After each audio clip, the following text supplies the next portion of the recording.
Bom dia a todos, vamos para mais um estudo da nossa lição da Escola Sabatina. Eu espero que você esteja bem. Acaso você não esteja bem, vamos colocar aí no final do vídeo uma oração. Vamos entregar aí a nossa vida a Jesus todos os dias, que Ele faça resplandecer a sua palavra, a sua luz em meio às trevas, em meio às diversidades. Somente Cristo é o título da lição, somente a graça, né? Sempre foi graça. Quero deixar bem claro para você, sempre foi graça.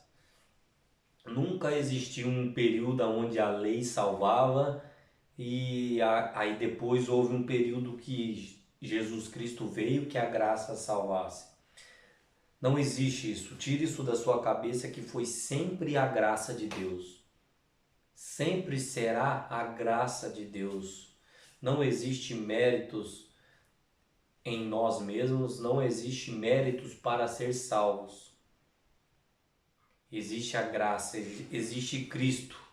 Desde a eternidade, quando Adão e Eva pecaram, Cristo já tinha estabelecido o plano da redenção.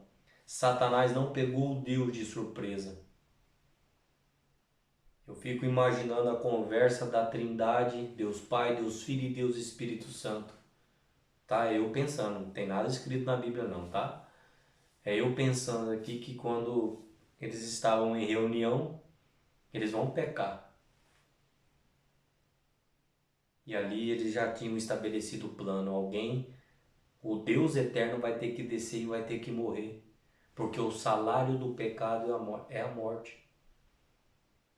Então o Deus eterno iria morrer no lugar. Deus sabia de todas as coisas. Deus sabe de todas as coisas. Deus nos criou para preencher o céu. Deus nos criou, Deus não criou você para sofrer. Deus não criou você, por mais que soframos perante a nossa vida, Deus não nos criou só para comer, para beber, para crescer, para multiplicar, só para ter filhos, não. Deus, Deus nem poderia existir. Mas Deus permitiu que você existisse. Porque Deus, você tem o seu lugar no céu. O seu lugar está lá.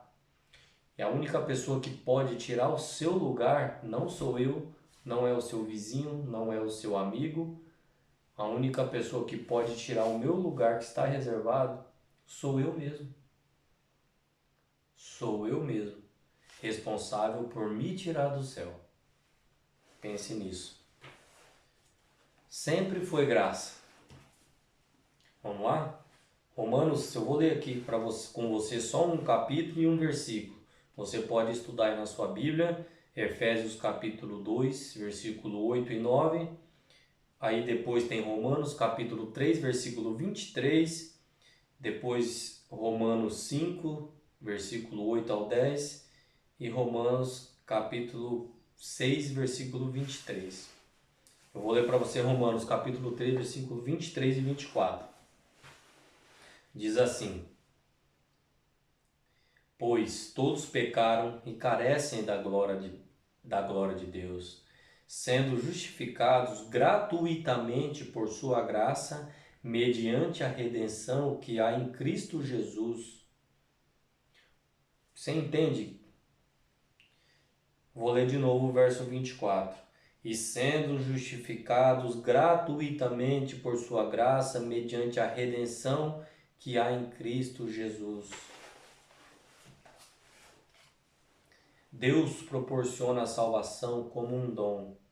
O seu Espírito, o Espírito Santo, leva-nos a aceitar pela fé o que Cristo tão livremente providenciou através da sua morte na cruz do Calvário.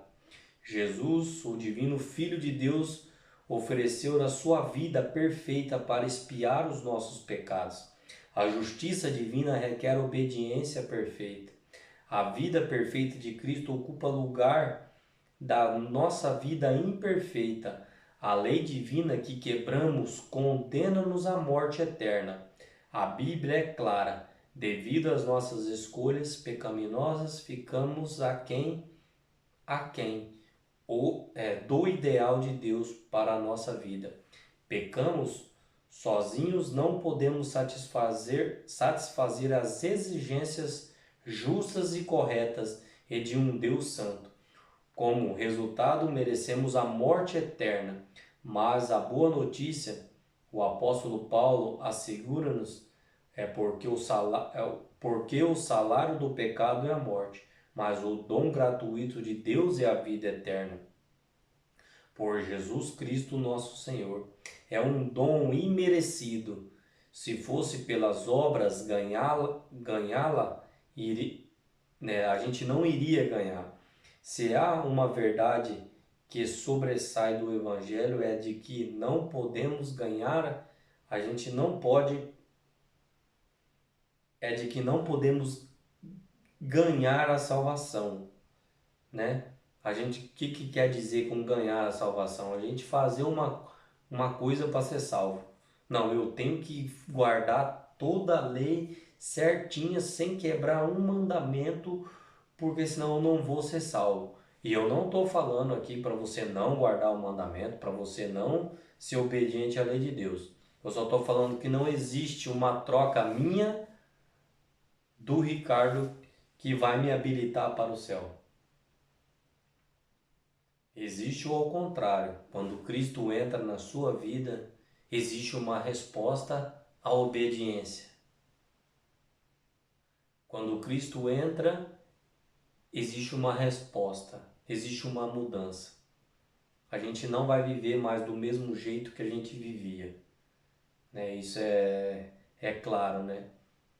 Então são consequências que vão acontecendo quando aceitamos a Cristo. Quando Lutero leu o Novo Testamento, ficou maravilhado com a bondade de Deus.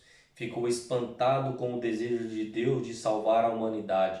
A visão popular ensinada pelos líderes da igreja naquela altura era que a salvação era em parte um trabalho humano, em parte um trabalho divino. Lutero descobriu que a morte de Cristo na cruz completamente suficiente para toda a humanidade. Cristo foi tratado como nós merecíamos, para que pudéssemos receber o tratamento que ele tinha, tratamento a que ele tinha direito. Foi condenado pelos nossos pecados, nos quais não tinham participação, para que fôssemos justificados por sua justiça, na qual não tínhamos parte. Sofreu a morte que nos era destinada para recebermos a vida que ele pertencia. Que poderosa e belamente escrito resumo do Evangelho, que pudéssemos ser justificados por uma justiça na qual não tínhamos parte. Que promessa! Se a salvação é a obra de Deus em Cristo, que papel tem as suas obras na vida cristã?